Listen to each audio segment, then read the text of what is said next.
설명하겠습니다. 이스라엘은 혈류증이라는 그 병은 문둥병, 나병과 같이 취급을 해요. 나병은 문둥병인데 문둥병이 저주받은 병입니다. 그래서 사람들하고 같이 살 수 없고 그 병이 생기면 이제 외로이 가족들하고 다 헤어져서 혼자 외로이 나가서 토굴이나 그렇지 않으면 나병 걸린 사람들끼리 모여서 겨우 살아가는 거예요. 근데 혈류증도 마찬가지예요. 혈류증은 몸에서 피가 나오는 병인데 이건 부정한 병이에요. 율법에 부정하다고 정했어요. 그래서 혈류증이 걸리면 마찬가지로 아주 비참한 삶을 살게 됩니다. 나병도 비참한 삶을 살게 되죠. 그러니까 가족들과 헤어져야 되죠. 육체적인 고통이죠. 외롭고 고독한 삶을 살아야 되죠. 사람들 사이에 나갈 수도 없죠. 그러니까 이 혈류증에 걸렸다는 것은 큰 저주예요. 그런데 이 오늘 본문에 나오는 여인은 12년 동안 혈류병을 앓았다. 성경에 보니까 많은 의사들을 찾아다니고 유명한 의사들 찾아다니고 전국에 있는 약은 다 쓰고 용하다는 약은 다 쓰고 용하다는 의사는 다 찾아다니고 가지고 있던 재산을 12년 동안 병치레하면서 다 날려버렸어요. 다 돈 한 푼 없이. 여러분 병을 앓게 되면 참 그 고통도 고통이지만 그 가족들과 그리고 경제가 파탄이 나버려요. 지금은 뭐 우리나라도 보험 제도가 잘 되어 있고 사회보장 제도가 잘 되어 있어서 어떻게 하든지 그런 불치병이나 중병에 걸린 사람들을 구원하려고 국가에서 많은 애를 쓰고 있지만 그러나 일단 그런 병에 걸리게 되면 많은 문제가 생겨요. 제가 아는 분이 한 분 있었는데 뭐 제가 아는 분이 아니었고 그 부산에서 백혈병이 걸려서 서울 아산병원으로 이렇게 치료를 받기 위해서 왔던 사람을 제가 만나서 알게 된 거예요. 그 남편이 백혈병에 걸렸는데 나이가 한 50대 후반, 부인이 이렇게 남편을 간호하고 거기에 조그만 병실을 하나 얻어서 그곳에서 아산병원 7층에 가면은 거기가 백혈병 병동이에요. 그곳에서 밥을 해먹고 그 공동 주방에서 밥을 해먹고 그러면서 남편을 이렇게 돌보는 그 남편이 갑자기 백혈병에 걸린 거예요.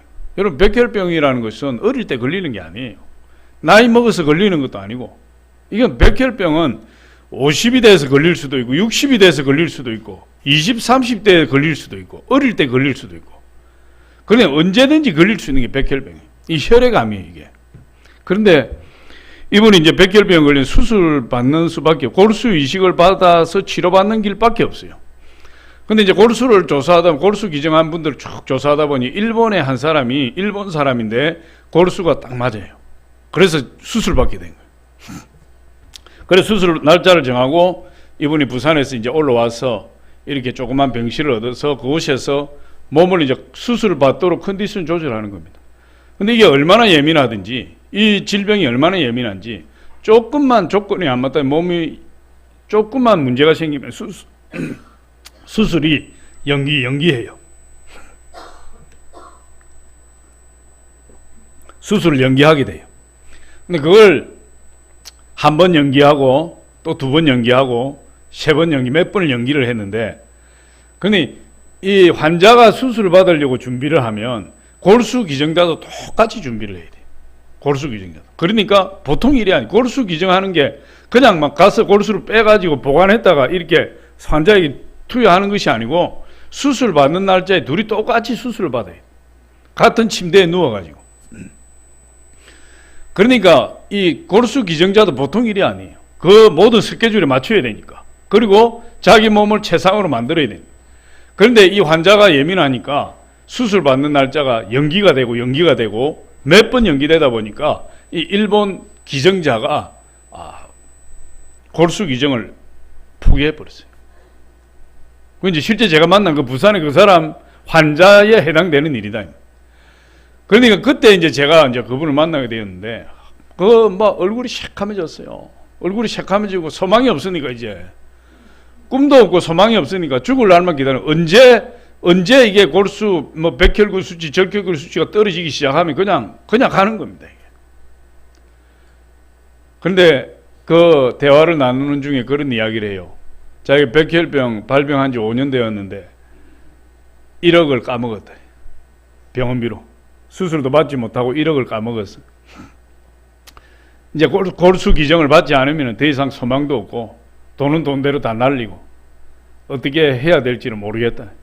참 너무나 마음이 안타깝죠. 제가 뭐 어떻게 해줄 수 있는 것도 없고 그래서 그분 두 분을 붙들고 기도해드리고 제가 이렇게 왔는데 아마 제가 헤어지고 나서 얼마 지나지 않아서 그분들이 그분이 세상을 떠나지 않느냐 이렇게 생각합니다. 그건 방법이 없어요. 혈류증에 걸려서 12년 동안 고통받았던 이 여인의 이야기도 참으로 비참한 거죠. 성경에 보니까 가진 것 모든 것을 다 치료한다고 다 허비해버렸대. 하나도 남는 것이 없대. 몸에 좋은 약 다 사먹었지만 치료받지 못했고 전국에 유명한 의사를 찾아다녔지만 효과가 없었고 그러니 돈은 돈대로 다 날아가고 몸은 성경에 보니까 몸은 또 더 아프게 되었대. 더 몸이 중하여졌더라. 병이 중하여졌더라. 여러분 그러니까 얼마나 그 인생이 고통스럽고 힘들겠어요. 25절로 26절에 보니까 이렇게 이야기합니다. 12해를 혈류증으로 알아온 한 여자가 있어 많은 의사에게 많은 괴로움을 받았고 가진 것도 다 허비하였으되 아무 효염이 없고 도리어 더 중하여졌던 차에 그렇게 이야기해요. 그러니까 치료를 받았지만 전혀 차도가 없었고 오히려 더 고통만 더 심하게 된다. 우리 병원에 가는 것 자체가 고통이에요. 할렐루야. 진료받는 건 고통이죠. 그런데 이 여인이 육체적인 고통뿐만 아니라 정신적인 고통이 더 짓누르고 있는 겁니다. 왜? 이 혈류증이라는 것이 아까도 말씀드렸지만 부정한 병이에요. 율법에 의해서 부정한 병이다 이렇게 정제됐어요. 그러니까 가족들하고 헤어져야 되고 남편하고 이혼도 당할 수가 있고 이혼을 당해서 남편과 헤어지든지 그렇지 않으면은 그냥 남편을 떠나야 되니까 자녀들과도 떠나야 되고 그리고 사람들이 모인 곳에 갈 수가 없고 더군다나 성전에는 더 이상 들어갈 수가 없고 부정한 사람이기 때문에 사람들이 심지어 자기를 만지면 만진 사람도 부정하게 되니까 이게 정신적인 고통이라는 것이 이루 말할 수 없는 그런 병이에요. 이 비참한 삶을 사는 것이 아니겠어요? 그런 비참한 삶을 12년 동안 살았고 12년 동안 살았으면 소망이라도 있어야 되는데 소망도 없어져 버렸대. 이제는 고침받을 것이라는 소망도 사라져 버렸어요. 그런데 성경을 보니까 그럼에도 이 여인이 그 병에서 고침받고 그 문제에서 해결받았다 이렇게 이야기하고 있어요. 그 이유가 어디에 있느냐? 오늘 몇 가지로 볼 텐데 첫 번째로 이 여인이 그런 가운데서 고침을 받고 회복될 수 있었던 것은 그녀가 복음을 들었다. 복음을. 병으로 고생하면서 더 이상 치료받을 가능성이 없는 이 혈류증 걸린 여인, 죽을 날만 기다리는 이 여인에게 기쁜 소식이 들려왔다. 복음은 기쁜 소식이에요. 할렐루야. 요한겔리온이라고 이야기해요. 헬라어로. 그리고 한문으로 복음이라고 이야기하고 우리말로 기쁜 소식이라고 이야기해요. 그야말로 기쁜 소식이 들려왔다. 성경에 보니까 믿음은 들음에서 나면 들음은 그리스도의 말씀으로 말미암느니라. 하나님 말씀이 우리의 복음이에요. 여러분 말씀을 자꾸 들어야 돼요.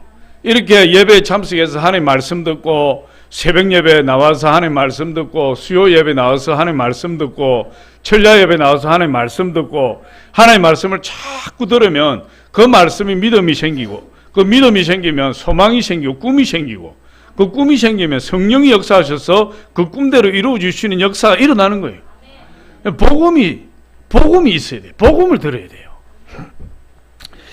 이 여인이 혈류증이 걸렸으니까 공식적으로 사람들이 모인 곳에 갈 수가 없어요. 그러니까 세상 소문도 궁금하고 세상 돌아가는 것도 궁금하고 어쨌든 이 여인이 사람들 앞에 공식적으로 나서지 못하니까 시장터나 군중들이 모인 곳에 자기 얼굴을 가리고 몸을 위장을 해서 이렇게 가면서 그 이야기들을 그 소문들을 주워 듣는 거예요. 그런데 그런 이야기를 듣다가 복음을 듣게 되는데 그것이 무엇이냐? 하나님의 아들 예수님이 오셔서 수많은 병자들을 고치고 죽은 자를 살리고 연약한 자들을 강하게 하고 귀신을 쫓아내고 엄청난 기적이 일어나고 누구든지 예수님의 옷자락만 만져도 모든 병에서 치료함을 받는다는 그런 소문을 듣게 된 거예요. 그럼 그게 복음이야. 할렐루야.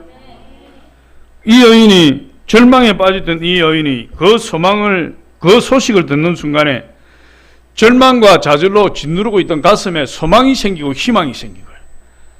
그야말로 죽음을 기다리고 있던 이 여인에게 빛이 비친 것처럼 밝은 햇살이 그 마음을 환하게 비쳐 들어오는 것처럼 그 마음에 생기가 살아나게 됐어요. 그 중요한 소식이 그 여인에게, 그 소식이 복음이에요. 할렐루야. 여러분, 저와 여러분 복음을 들을 줄 알아야 돼요. 하나님 말씀을 듣는 귀가 있어야 돼요. 복음을 들어야 내가 반응을 하는 거예요. 그래서 예수님 뭐라고 이야기합니까? 들을 귀가 있는 자가 복되도다. 귀 있는 자는 성령이 교회들에게 하시는 말씀을 들을지어다. 귀가 있어서 다 귀가 있는 게 아니에요. 하나님 말씀을 듣는다고 다 복음을 듣는 게 아니에요. 하나님 말씀을 들어도 복음으로 듣는 사람이 있고 그냥 스쳐 지나가는 말로 듣는 사람이 있어요. 복음을 듣는 귀가 있어요. 기쁜 소식을 듣는 귀가 있어야 돼요. 할렐루야. 근데 이 여인은 지금 죽음에 처해 있는 그 가운데서 복된 소식을 들었다. 성경을 우리 한번 보겠습니다. 마태복음 4장 23절 24절 한번 보겠습니다. 우리 다 같이 한번 읽어봅니다. 시작.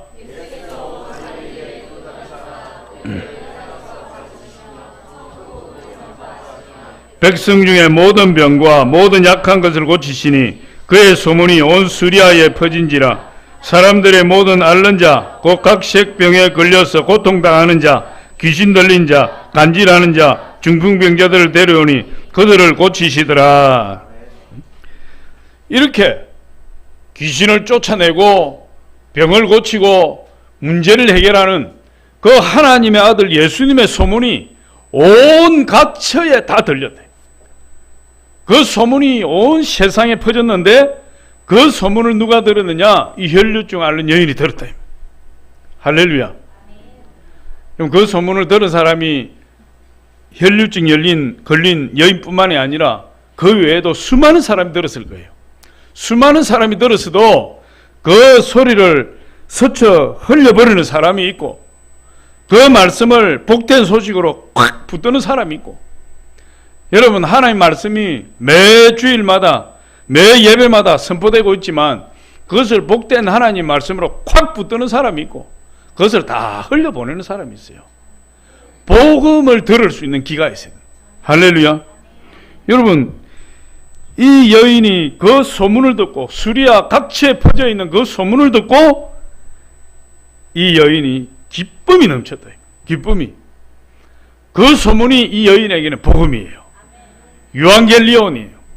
기쁜 소식이야. 할렐루야. 그래서 그 예수님의 소문을 듣고 이 여인이 예수님을 만날 꿈을 품게 되었대요. 할렐루야. 그래서 이 여인은 예수님의 소문을 듣고 예수님이 이 세상에서 모든 죄도 용서해 주실 뿐만 아니라 우리의 모든 질병도 다 고쳐주시고 우리의 문제도 해결해 주신다는 사실을 알고 예수님을 만나기를 소원했어요. 그런데 사실을 보니까 예수님은 이 세상에 오셔서 예수님의 사역이 세 가지죠. 가르치고 전파하시고 치유하시고, 이 세 가지 3대 사역을 행하셨는데 그 중에 질병을 치유하시는 사역의 3분의 1을 투자하셨다. 예수님이. 그러니까 예수님이 죄를 미워할 뿐만 아니라 병을 미워하시는 거예요. 그래서 병든 사람을 보면 예수님 다 고쳐주십니다. 오늘도 우리 가운데 질병이 있지만 예수님이 복음을 듣는 사람은 예수님 고쳐주실 줄 믿습니다. 그럼 그 기쁜 소식을 들을 귀가 있는 자는 하나님 고쳐주시는 거예요. 그럼 예수님이 한번 행차하시면 인산인해를 이루죠. 왜? 병든 사람들이 각처에서 다 모여드니까. 그런데 예수님께 나온 사람은 예수님이 한 사람도 돌려보내지 아니하시고 그 사람들을 다 고쳐주셨다. 그렇게 말씀하고 있어요. 혈루증 앓는 여인도 좌절하고 절망하고 올 때 갈 데 없이 이제 그냥 앉아서 죽을 수밖에 없는데 그 예수님의 소문을 듣고 그 마음에 소망이 생기고 그 마음에 소망이 생기니까 그 마음에 희망의 빛이 쫙 비치기 시작했어요. 여러분, 이 여인이 병을 치료받게 되었는데, 결과적으로 병을 치료받게 된 첫 번째 원인이 어디 있느냐? 복음을 들었기 때문이에요. 하나님 말씀에 능력이 있어요. 말씀은 살았고 운동력이 있어 좌우의 날선 어떤 것보다도 예래요. 혼과 영과 및 관절과 골수를 찔러 쪼개고, 하나님 말씀이 살아서 운동력이 있어 역사한다 이 말이에요. 그 말씀을 하나님 말씀으로 받는 사람에게 역사가 일어나요. 마가복음 6장 56절 우리 한번 같이 한번 읽어봅니다. 시작. 아무데나 예수께서 들어가시는 지방이나 도시나 마을에서 병자를 시장에 두고 예수께 그의 옷가에라도 손을 대게 하시기를 간구하니 손을 대는 자는 다 성함을 얻으니라. 복음을 듣고 복음에 반응하는 자는 다 고침받는 거예요. 뭐 그 병이 어떤 질병이든지 문제가 어떤 문제든지 그게 문제가 아니에요. 복음을 듣고 반응하면 돼요. 복음을 듣고. 이 여인은 복음을 들었기 때문에 회복이 됐어요. 두 번째로 이 여인은 복음이 들어오자 그 마음에 꿈과 목표를 가지게 되었다. 복음을 들으니까 이 혈류증 걸린 여자, 희망이 없던 여자, 꿈이 없던 여자에게 꿈이 생기고, 목표가 없던 이 여자에게 인생의 목표가 생겨야 된다. 어둡고 캄캄한 절망에 빠져서 죽을 날만 기다리고 있던 이 여자는 예수님의 옷가에 손만 대기만 해도 치료받는다는 소문을 듣게 돼요. 그때부터 이 여인의 마음속에 뭐가 생긴? 꿈이 생긴 겁니다. 예수님께 가면 나는 살 수 있구나. 예수님을 만나야 되겠구나. 예수님의 옷자락을 만져야 되겠구나. 예수님을 만나면 나는 사는 거구나. 그 꿈을 가지게 되었어요. 그리고 이 꿈을 가지고 있으니까 매일같이 하나님 앞에, 아마 모르긴 해도 성경에 나와 있지 않지만 꿈을 가진 사람의 특징은 기도하는 거예요. 할렐루야. 하나님, 예수님 만나게 해주세요. 예수님 만나도록, 예수님 옷자락을 만질 수 있게. 그 꿈을 가지고 기도하기 시작한 거예요. 꿈을 품게 됐어요. 사람이 희망을 가지고 꿈을 가지면 그 사람에게는 내일이라는 소망이 있어요. 꿈이 없는 사람은 내일이 없어요. 그런데 꿈이 있는 사람은 미래가 있고 내일이 있다. 이 여인은 그 꿈을 가지고, 그 목표를 가지고 내일을 바라보고 끊임없이 예수님 만날 날을 바라본 거예요. 브라이언 트레이시라는 세계적인 강연가가 있는데, 이 사람이 얼마나 유명한지 한 번 강연하면은 8억을 받는다 그래요. 미국 전직 대통령이 한 번 강연하면 얼마를 받는지 모르겠는데, 한 번 강연해서 8억을 받을 정도가 되니까 세계 탑 클래스의 이 강연가다. 근데 이분의 강연의 특징이 뭐냐 하면 항상 목표를 가지라, 꿈을 가지라, 그걸 한다는 거예요. 근데 목표를 가지라 그렇게 이야기를 하면서 그 다음에 이어지는 말이 중요한데, 이렇게 이야기를 해요. 만약 여러분이 자신을 위한 목표를 세우지 않는다면 다른 누군가의 목표를 이루기 위해서 일을 하게 될 것입니다. 목표가 없이, 꿈이 없이 사는 사람은 다른 사람의 목표와 꿈을 위해서 쓰임받는 사람밖에 되지 않는다. 그러니까 꿈을 가지는 것이 너무 중요하죠. 다른 사람에게 끌려가는 삶이 아니라 나 자신에게 의미 있고 행복한 삶을 살기 위해서는 반드시 내 인생의 꿈과 목표가 있어야 된다. 그렇게 이야기하는 거예요. 그런데 여러분, 우리가 예수 그리스도를 만나면, 하나님 복음을 접하게 되면 성령께서 우리에게 꿈을 주시는 겁니다. 성령께서 우리에게 꿈을 주시고 인생의 목표를 주시고 목적을 주셔서 우리가 방황하는 인생이 아니라, 남을 위해서 쓰임받는 인생이 아니라 참으로 우리 예수 그리스도 안에서 의미 있는 삶을 사는 그런 인생이 될 수 있다고 이야기하고 있어요. 성령이 우리에게 오시면 성령이 우리 속에서 살아갈 수 있는 목표를 주신다. 꿈을 주신다. 성령 안에서 꿈을 꾸게 돼요. 할렐루야.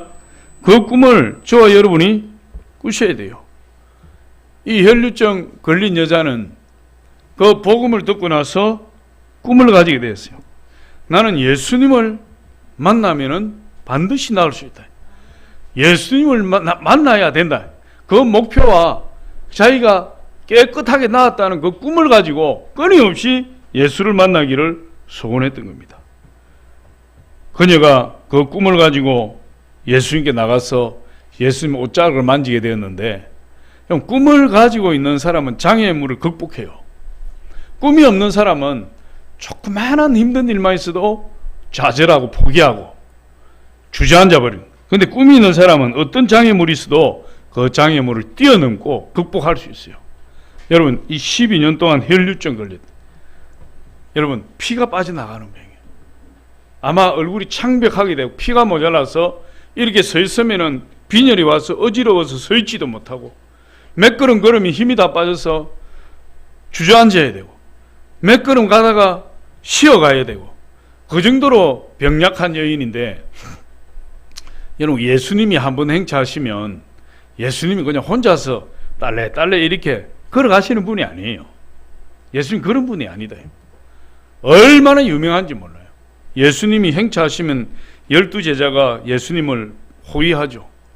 그 12제자를 중심으로 70인의 제자, 150명의 제자들이 다 둘러쌀 것이고, 아까도 말씀드렸지만은 병 걸린 사람들이 치유받기 위해서 인산인해를 이루어서 수백 명, 수천 명, 수만 명이 예수님을 따라간다.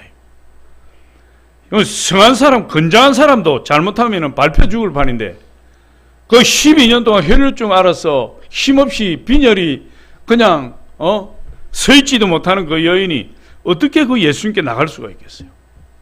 그런데 보니까 이 여인이 예수님께 나갔다. 왜 어떻게 나갈 수 있습니까? 그 마음에 꿈이 있으니까, 그 마음에 목표가 있으니까, 성령이 그녀를 붙들어 주시니까, 사람들에게 밀리고 밟히고 기어서 엉금엉금 손을 뻗어서 사람들의 옷자락을 붙들고 자기 몸을 지탱하고 많은 사람들에게 욕을 먹고 많은 사람 멸시를 당하고, 그런 가운데에서도 나는 예수 그리스도의 옷자락이라도 만져야 된다. 그 일념으로 달려가게 됩니다. 그러니까 여러분, 꿈이 있는 사람은 장애물을 극복해요. 꿈이 없는 사람은 장애물을 극복할 수가 없습니다. 이 사람들을 해치고 예수님께로 가서 옷자락을 만졌다. 그런 확신이 없으면 나갈 수가 없는 거예요. 우리가 예수를 믿어도 확신이 있어야 돼. 하나님 말씀대로 하나님 역사하신다는 확신. 내가 비록 지금 힘들고 어려워도 하나님 반드시 축복하신다는 확신. 하나님 반드시 나를 들어서신다는 확신. 할렐루야. 말씀대로 행하신다는 확신. 성경에 보니까 하나님은 우리가 구원은 믿음으로 받지만 하나님 우리가 행한 대로 보응하신다. 하나님 우리가 행한 대로 하시는 거예요. 그 행함이 어디에서 나오느냐? 믿음에서 나오는 거예요. 믿음에서 행함이 나오는 거예요. 하나님이 말씀으로 축복하셨으면 하나님 그 말씀대로 축복하신다는 믿음이 있는 사람은 그 말씀에 순종해요. 하나님 말씀대로 행하신다는 믿음이 없는 사람은 그 말씀대로 행하지 못하고 불순종하죠. 안식일을 기억하여 거룩히 지키라. 하나님이 그래 하면 하나님 축복하신다고 말씀하셨는데, 그 하나님의 약속의 말씀을 붙들고 주의를 목숨 걸고 지키면 그 사람은 하나님 축복하시는 거예요. 할렐루야. 11조를 온전한 11조를 드리라. 그래야면 너희 창고에 복을 쌓을 곳이 없도록 내가 부어줄 것이다. 그 하나님의 약속의 말씀을 딱 붙들고 온전한 11조를 드리는 사람은 하나님 축복하시는 거죠. 꿈과 목표가 분명한 사람은 어떤 장애물도 이기고 극복하는 거예요. 그 믿음이 없으니까, 꿈이 없으니까, 하나님 안에서 비전이 없으니까, 꿈이 없는 백성은 방자하게 행한다. 꿈이 없는 백성은 방자하게 행한다는 게 뭐예요? 방향이 없다. 방향이. 꿈이 없으니까, 목표가 없으니까 이리도 갔다가 저리도 갔다가 뺑뺑 돌아보기도 했다가 뒤로도 갔다가 정함이 없는 삶을 사는 거예요. 꿈이 없는 백성은. 예수 안에서 꿈을 붙들게 되면 반드시 그 꿈대로 하나님이 이루어 주시는 거예요. 이 여인은 죽을 병에 걸렸지만 자기가 낫는다는 꿈을 가지게 됐어요. 예수님을 만나야 된다는 목표를 가지게 됐어요. 그랬더니 예수님을 만나게 되었고, 그리고 그 질병을 치유받게 되었다고 이야기하고 있습니다. 이런 꿈이 있는 사람은 마귀를 대적해요. 꿈이 있는 사람은. 꿈이 없는 사람은 마귀에게 사로잡히지만, 꿈이 있는 사람은 또한 마귀를 대적하게 됩니다. 베드로전서 5장 8절로 9절에 보니까 우리 같이 한번 읽어봅니다. 시작. 근신하라, 깨어라. 너희 대적 마귀가 우는 사자같이 두루다니며 삼킬 자를 찾나니 너희는 마음을 굳건하게 하여 그를 대적하라. 이는 세상에 있는 너희 형제들도 동일한 고난을 당하는 줄을 알미라. 그를 대적하라. 그를 대적하라. 여러분, 예수 안에 꿈이 있는 사람은 마귀가 속삭이는 말에 넘어가지 않는다 이 말이에요. 마귀가 얼마나 속삭이는지 몰라요. 너는 안 돼. 너는 안 돼. 응? 너는 할 수 없어. 너 같은 것이 뭐, 너가 얼마나 죄를 많이 짓냐. 너 같은 것이 뭐 하나님 앞에 나가서 예배드리고 기도하냐. 안 돼. 안 돼. 마귀가 그런다니까. 너 저 사람 꼴 보기 싫지? 너 저 사람 보면은 그냥 욕하고 싶지? 욕해. 마귀가 그렇게 하는 속닥거리는. 그런데 성령에 사로잡혀서 꿈이 있는 사람은 하나님 마귀를 대적하라. 사탄아 물러가라. 이 더러운 귀신아, 나를 유혹하는 이 악한 귀신아 물러가라. 나는 하나님의 자녀야. 너는 나에게 와서 나에게 속삭거리고 나를 유혹할 자격이 없는 존재야. 떠나가라. 물러가라. 여러분, 계속해서 대적하는 거예요. 그런데 그 꿈이 없고 목표가 없고 비전이 없는 사람은 마귀가 와서 속삭거리는 대로 그냥 입을 놀리나니까 기분이 나쁘면 기분 나쁘다고 폭발해버리고, 화가 나면 화가 난다고 화내버리고, 우울하면 우울하다고 한없이 우울해져 버리고, 그냥 낙심하면 낙심한 대로 낙심해져 버리고. 그러나 꿈이 있는 백성은 우울함이 오면 나사렛 예수 이름으로 이 우울하게 만드는 이 더러운 귀신아 물러가라.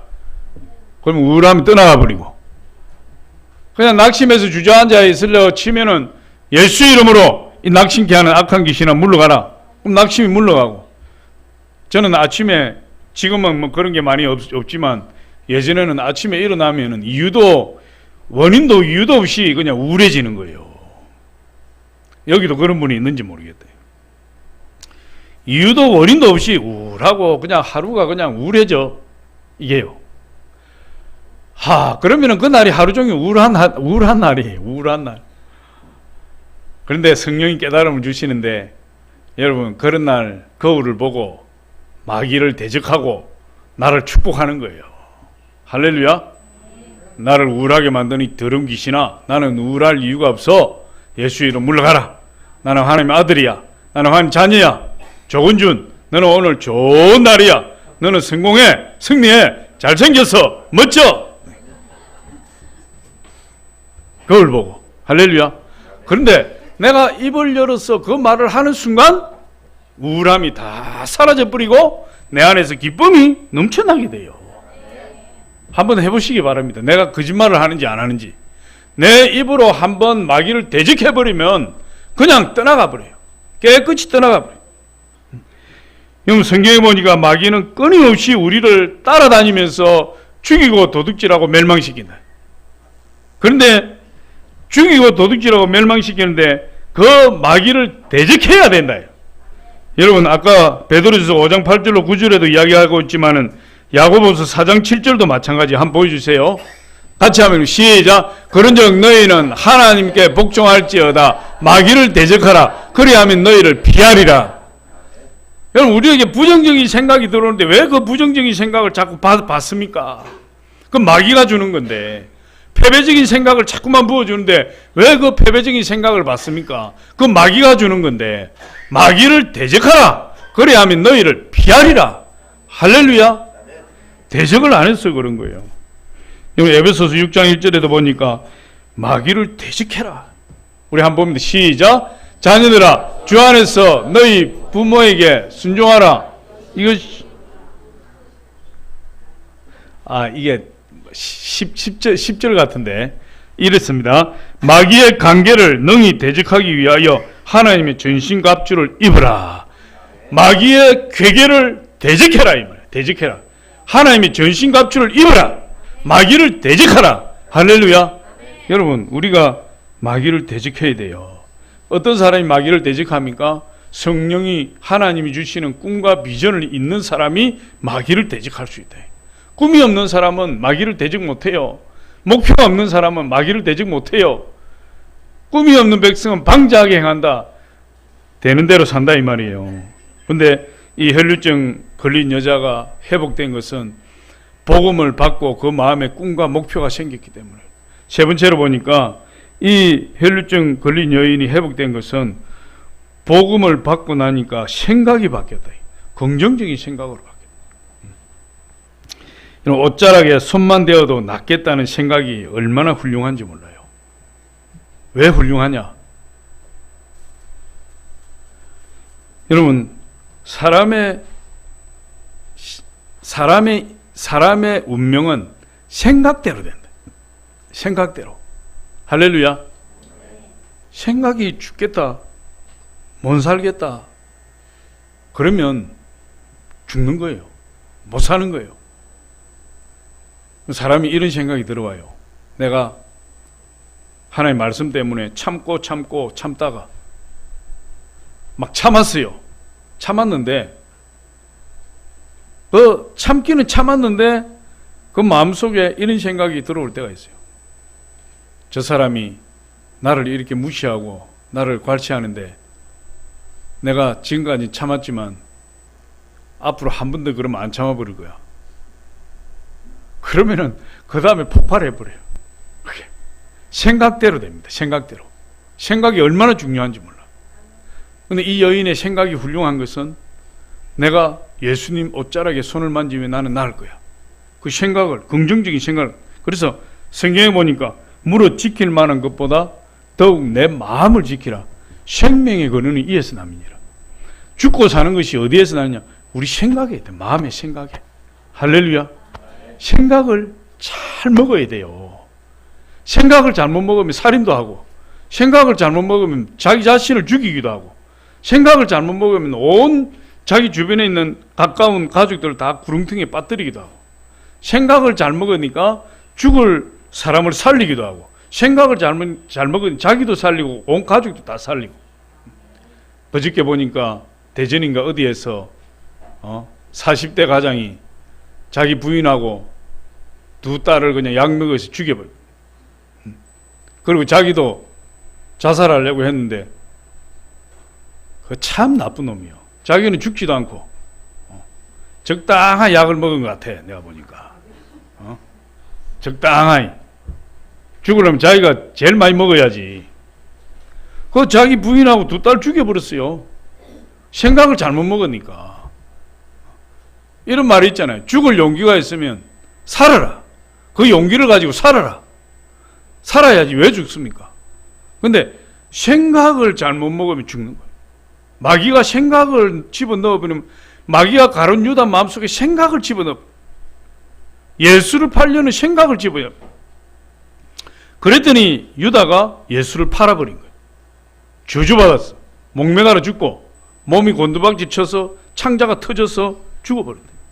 생각을. 근데 이 여인은 얼마나 생각이 훌륭한지 몰라요. 예수님의 옷자락에 손만 대면 나는 나을 것이다. 긍정적인 생각이에요.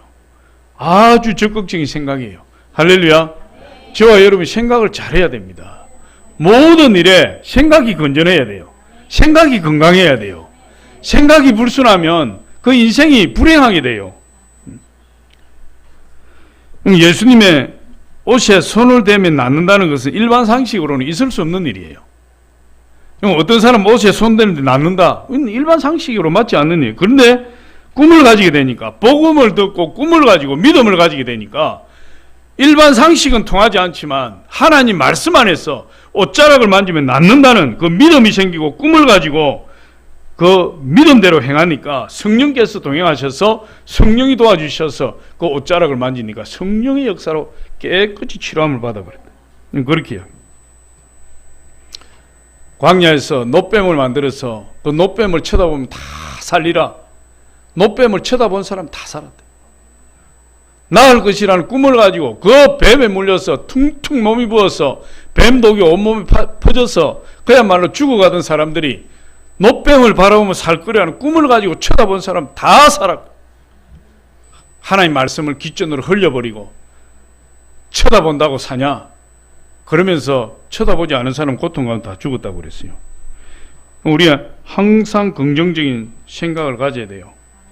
나는 못한다, 안 된다, 할 수 없다, 이런 생각 버리고 할 수 있다, 하면 된다, 해보자. 할렐루야. 전도도 하면 된다, 해보자.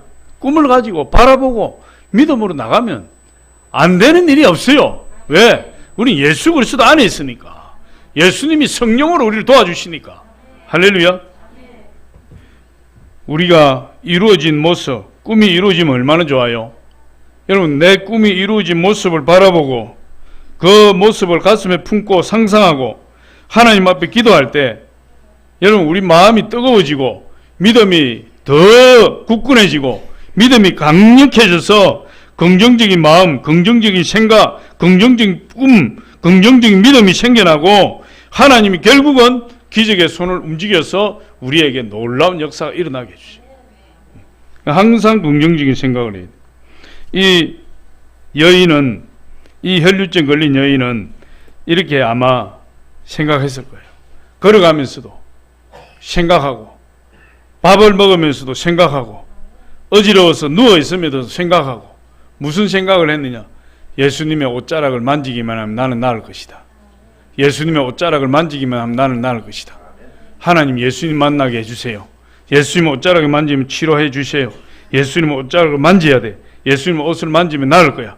끊임없이 그 생각하고 기도하고 생각하면서 하나님 예수 그리스도를 만나기를 소원했어요. 끊임없이 고백하는, 저와 여러분 끊임없이 고백하는 거예요. 끊임없이 고백해야 돼요. 할렐루야. 여러분, 늘 자신에게 고백하고 늘 생각으로 고백하고 늘 기도로 고백해야 돼요. 여러분 자신을 축복하시기 바랍니다. 항상 자기 자신을 축복해야 돼요. 저주하지 마시고. 병이 든 사람은 하나님 말씀 있잖아요. 그가 징계를 받음으로 우리가 평화를 누리고 그가 채찍에 맞음으로 나음을 입었도다. 예수 그리스도께 채찍에 맞음으로 나는 나았도다. 여러분, 길을 가도 그 말씀을 묵상하고 예수님이 채찍에 맞음으로 나는 나음을 입었도다. 예수님이 징계를 받으면 나는 평화를 누리고 예수님이 채찍에 맞으면 나는 나음을 입었도다. 잠을 잘 때도 예수님이 채찍에 맞으면 나는 나음을 입었도다. 상상을 하면서 예수님이 십자가에 흘리신 보혈을 뒤집어 쓰고 그 피를 막 뒤집어 쓰니까 내 안에 있는 질병들이 막 소리치고 떠나가고 내 온 세포와 모든 오장육부가 다 살아나고 막 강건하게 되고 그런 모습을 바라보고 생각하고 예수님이 채찍에 맞으면 나는 나음을 입었도다. 그러면은 그것이 어느 순간이 되면 성령께서 역사하셔서 깨끗이 치료해 버리시는 거예요. 할렐루야. 여러분, 가난 때문에 고생하는 사람이 있습니까? 고린도후서 8장 9절에 보니까 우리 주 예수 그리스도의 은혜를 너희가 알거니와 부요하신 이로써 너희를 위하여 가난하게 되시면 그의 가난함으로 말미암아 너희를 부요하게 하려 하심이라. 우리 예수님이 가난하게 되시면 그는 부요하신 분인데 가난하게 되시면 우리로 나를 부요하게 하기 위하여 가난하게 되셨다. 예수님 부요하신 자로서 가난하게 되시면 나를 부요하게 하시기 위함이라. 그 말씀을 자나깨나 하나님 묵상하고 그 말씀을 생각하고 예수님이 나를 부요하게 하신다. 영적으로 부요하게 하시고 건강으로 부요하게 하시고 또 믿음으로 부요하게 하시고 경제적으로 부요하게 하시고 우리 가족 자녀들 다 부요하게 하시고 대한민국을 부요하게 하시고 우리 교회를 부요하게 하시고 모든 일에 부요하게 하시고 우리 사업에도 부요하게 하시고 내 하는 일에 부요하게 하시고 할렐루야. 한 그렇게 이야기하는 거예요. 그는 부요하신 자로서 가난하게 되시면 너희로 부요케 하기 위함이라고 말씀하고 있다. 여러분, 우리 부모, 형제, 가족들을 구원하기를 원하십니까? 하는 말씀이 있잖아요. 주 예수를 믿으라. 그래야 하면 너와 내 집이 구원을 받으리라. 하나님 주 예수를 믿으라. 그래야 하면 너와 내 집이 구원을 받으리라 하지 않으셨습니까? 주 예수를 믿으라. 내가 예수님 잘 믿어야지. 그러면 하나님이 우리 가족들 다 구원해 주신다고 하셨으니까 내가 예수님을 잘 믿고 하나님 잘 섬기고 그럼 남편 구원하는 거 쉬워요. 남편 구원하는 거. 남편 구원하는 방법, 가장 좋은 방법, 믿음에 타협하지 않으면 됩니다. 할렐루야. 남편 비유 맞추려고 같이 놀러 다니고, 주일날 빼먹고, 같이 여행 가고, 주일날 빼먹고, 그렇게 해보세요. 평생 남편 구원하기 틀렸어요. 교회 가자. 여보, 이제 교회 갑시다. 지금까지 평생 비유 맞춰주고, 교회 갑시다. 무슨 소리 하네? 너 주일날 나랑 놀러 가지 않았네? 새삼스럽게 뭐 주일날 교회 가자 그러네? 남편이 그걸 비꼰다니까? 안 그러겠어요? 다 비꼬는 거예요. 네 믿으면 그 정도밖에 안 되지 않네? 너도 주일 성수 안 하지 않네? 비꼰다니까? 그런데 남편이 놀러 가자 그래도 아니요. 주일 성수하라 그랬습니다. 11조 못하게 해도 아니요. 11조 하면 하나님이 축복하신다고 했습니다. 핍박을 해도 나는 주일날 때려 죽여도 교회 가야 됩니다. 나는 때려 죽여도 예배 드려야 됩니다. 어떤 일이 있어도 예배를 포기하지 아니하고 하나님 앞에 나오고 내가 당신을 위해서 기도하고 있습니다. 당신도 빨리 하나님 앞으로 돌아오시기를 바랍니다. 그러면서 남편을 위해서 붙들고 눈물로 기도하고 주일 성수하면서 끝까지 남편을 구원하기 위해서 기도하고 그 믿음의 모습을 한번 보여줘 보세요. 얼마 지나지 않아서 남편이 감동받습니다. 야, 믿음이 저런 것이구나. 저렇게 믿는 것이구나. 내가 지금까지 헛살았구나. 내가 우리 부인 따라서 교회를 가야지. 그렇게 되는 거예요. 비유 맞춰서 다 주일날 놀러 다니고 맛있는 거 먹으러 다니고 그냥 막 할 거 못할 거 다 하고 해보세요. 부인이라도 그 믿음이 사꾸라요. 하나도 안 믿어. 남편이 하나도 인정을 안 해줘. 그리고 주일날 가자 그러면은 도리어 비웃고 욕한다고요.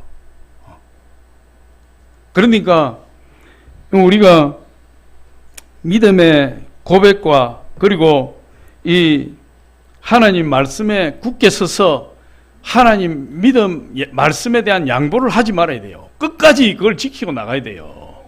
그럴 때 하나님의 역사가 일어나는 겁니다. 여러분 말씀을 통해서 설교를 통해서 생각이 긍정적이 돼야 돼요.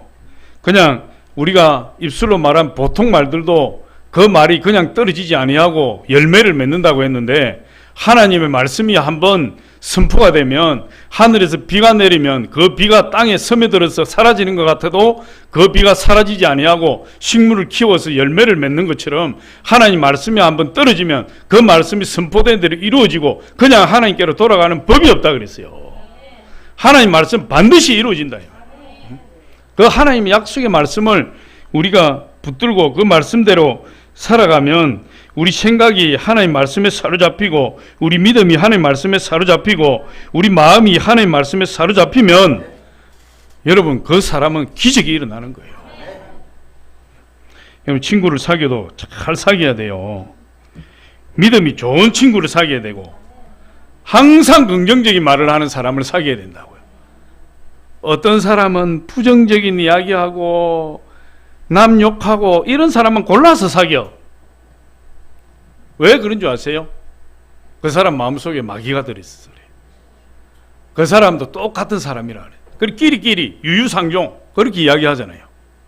그 친구를 보면 그 사람 알 수 있어. 그러니까 믿음이 좋은 사람과 평상시에 만나고 항상 말을 해도 긍정적인 말을 하는 사람과 만나고 그런 사람과 함께 있을 때 나도 그렇게 되는 거예요. 말을 부정적으로 하고 말이 그냥 시덥지 않은 사람하고 만나서 자꾸만 어울리면 내가 그렇게 돼버려요. 나도 모르는 사이에.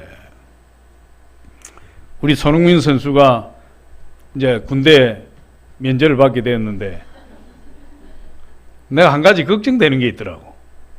손흥민이 우리 전 세계에서 프리미어 리그가 제일 축구 수준이 높은데 거기에서 막 탑 클래스에서 뛰다가 군 면제 받으려고 막 이 동양에 와가지고 아시안 게임에 와가지고 막 시덥지 않은 팀들하고 막 지금 한 보름 가까이 축구를 하는데 그 실력이 막 그렇게 갈까봐 걱정되더라고. 그런 사람하고 어울리면 그렇게 가는 거예요. 실력이 퇴보하고, 여러분 부정적인 말을 하고 날마다 패배적인 말을 하는 사람하고 한번 어울려 보세요. 세상 사람하고, 예수 안 믿는 세상 사람하고 날마다 어울려 보세요. 얼마 지나지 않은 날 그 사람 된다. 그런 모양이 되어버린다. 그러니까 여러분, 친구를 보면 안다고 내 주변에 좋은 사람들, 믿음이 좋은 사람들, 항상 긍정적이고 적극적이고 하나님 말씀에 따라 순종하려고 하는 그런 사람들이 여러분 주변에 있기를 축원합니다. 여러분, 성령은 긍정의 영이에요. 성령이 있는 사람은 항상 긍정적인 생각하게 되고, 성령이 있는 사람은 항상 믿음의 고백을 하게 되고, 성령이 있는 사람은 항상 하나님 말씀에서 떠나지 않으려고 애를 쓰는 거예요. 그래서 성령은 꿈을 꾸는 꿈의 영이다. 우리 마음속에 성령이 들어오면 꿈을 꾸게 되고, 그 꿈을 붙들고 인생의 꿈과 목표를 가지고 살아가게 되죠. 여러분, 예수님의 제자들을 보니까 예수님이 십자가에 죽으니까 베드로가 도망가 버렸어요. 성경에 보니 베드로가 9명의 제자, 약 9명 가까이 되는 9명의 제자를 데리고 갈릴리 바다 고기 잡으러 가버렸다.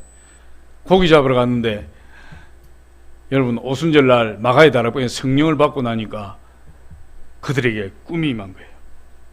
꿈이 임해서 그들이 어떻게 하면은 땅 끝까지 복음을 전할까? 어떻게 하면 어디로 복음을 들고 나갈까? 그런 꿈이 생겼다 그랬어요.